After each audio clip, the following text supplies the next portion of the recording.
So you think you're doing it tough. How tough are you really doing it? How tough is life for you as an employer or as an employee? It's been fascinating this week. I've had 5 conversations with employees of varying businesses, varying segments, and each of those conversations have been incredibly enlightening to me on what is going on in their lives, where are they at, how tough they are doing it, or how easy they are doing it in some instances. But what was very clear to me was that their direct report, their boss, the person that they speak to, probably has no idea about what is going on in their life. Ladies and gentlemen, as leaders, we have to take responsibility for our actions, and those actions at the moment require us to be really focusing on our team and making sure our team are mentally healthy and our team are doing great. Good morning and welcome to JTinTheRaw show 207, I had to look then, 207, where today I want to chew the thin on perhaps some conversations that you need to be having with your team to see how they're doing. Good morning, everybody. Good morning, Mike. Great having you on board early this morning. So, for those that haven't joined this show before, this is where I chew the thin on business, and after 31 years in business, I have just a few thins to chew. And this week's show is really about these conversations that I had this week. They're enlightening. They were haunting in a way, and they opened my eyes to potentially what we should be doing as leaders and may not be doing. Now, I'm not saying all leaders aren't doing this. I'm not saying all owners, managers are not doing this. What I'm saying is this is something we need to be aware of and we need to revisit on a regular basis. In Simon Sinek's book, Leaders Eat Last, Simon Sinek says, you cannot beat time with the boss with money. You cannot beat time with the boss with money. In other words, offering your time as the leader, offering your time as the leader of your people is worth more to your people than giving them a pay rise. And right now, no matter where you are in the world, and Mike, I can see your point right now, no matter where you are in the world, you need to be reaching out to your people and having conversations with them. It doesn't have to be a conversation about work. It can be simply a conversation about their life. Let me give you an example of one conversation that I had this week. It was with a group fitness instructor. And that instructor said to me, she had been teaching 5 to 7 classes a week. 5 to 7 classes a week. And that was regular income that she was getting. And then, of course, COVID hit. She lost the classes. COVID came. The gyms reopened. She didn't get all the classes back. She understands why she didn't get her classes back. But here's what I learned in this conversation. I learnt that she's working for her husband, doing a second job, or working at her husband's business as a second job as the cleaner, because she needs the money. They need the money in their business. In their household. So she's got a second job. Now, yeah, I learnt that. But what I really learnt was what she was feeling, where she was at mentally.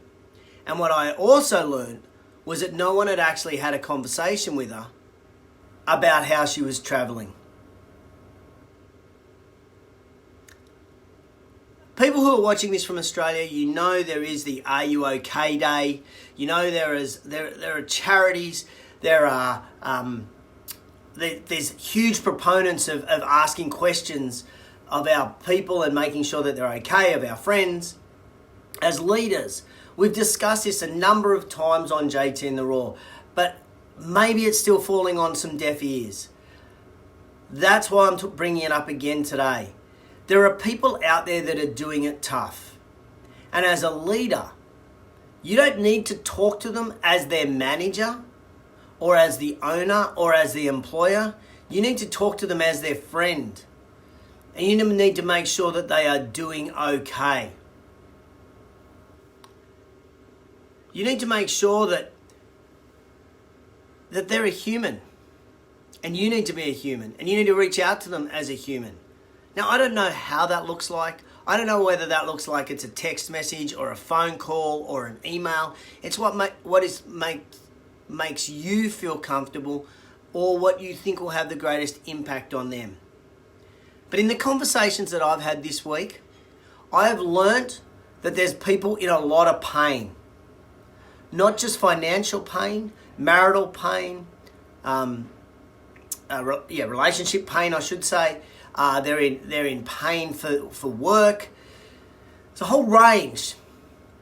And it really worries me about how society is going to bounce out of this. And so I want us to take a moment as leaders and realize we are not just leaders of our business. We are leaders in our community. We are leaders in our families. We are leaders in our sports teams. We are leaders. You can't turn leadership on and leadership off. You're a leader. So I want us to be proactive. Mike Anderson said, funny timing, one of his employees just texted him 6 times. Mate, I think they're calling out for some help. But as leaders, it's our responsibility to be true leaders and to reach out to people and make sure they're doing all right. Make sure they're okay. You see, I saw this week the pain of chains of clubs in London that are closing, chains of businesses in the US closing, brands that are restructuring and furloughing staff. And then I saw the post say that we should be grateful that we actually still have a job. I think here's what it said, because I've got it written down. If the company you work for continues, no pay reduction or layoffs, treat it well and have respect for what the owners must be going through to keep it going. 2020 is about survival. Leave the daily complaints, moans and anything else minor behind. Be thankful and show respect for what you have.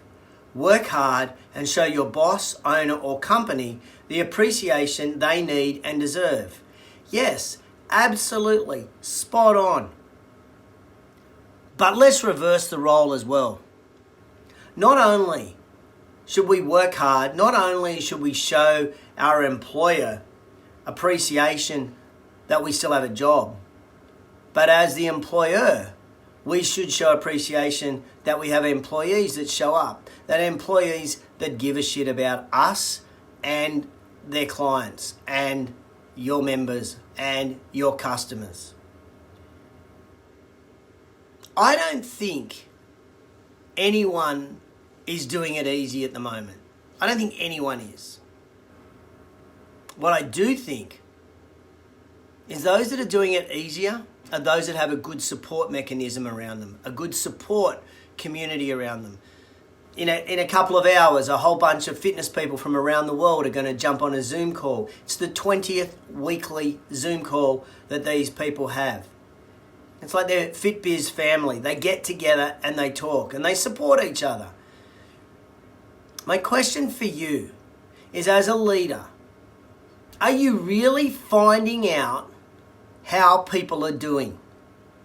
Are you taking the time to listen, to ask questions? Because the 5 employees I spoke to this week, randomly, across multiple businesses, I'm not sure their boss is taking the time to find out how they are really doing. Their boss may know how they're doing at work, but not how they're really doing. I know this is deep, I know this is probably not what you really want. You want some light-hearted JT in the Raw on a Friday morning where I am going to make you laugh or cry with happiness. But this is a really serious issue, ladies and gentlemen. This is a really serious issue for us. I want to go back to that Simon Sinek quote again. You cannot replace time with the boss with money.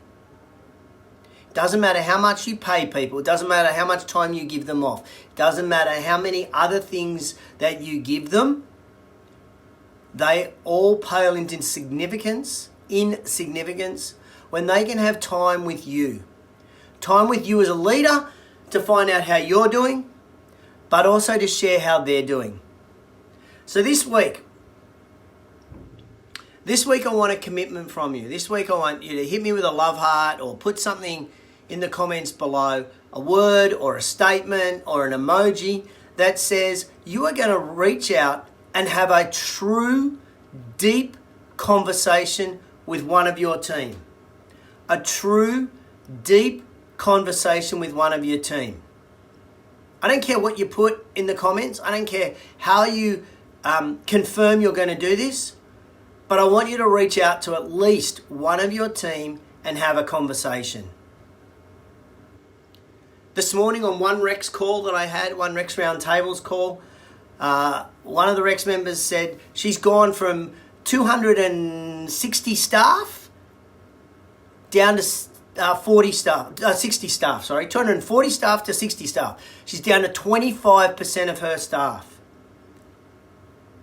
And the comment that she has received is that her staff are finally getting to know her as a boss. And she said, I've been the boss for years. How can they not know me? But then she realised, getting really to know me. Our role as leaders is to build that deep, vulnerable trust with our team so that they open up and they have those conversations.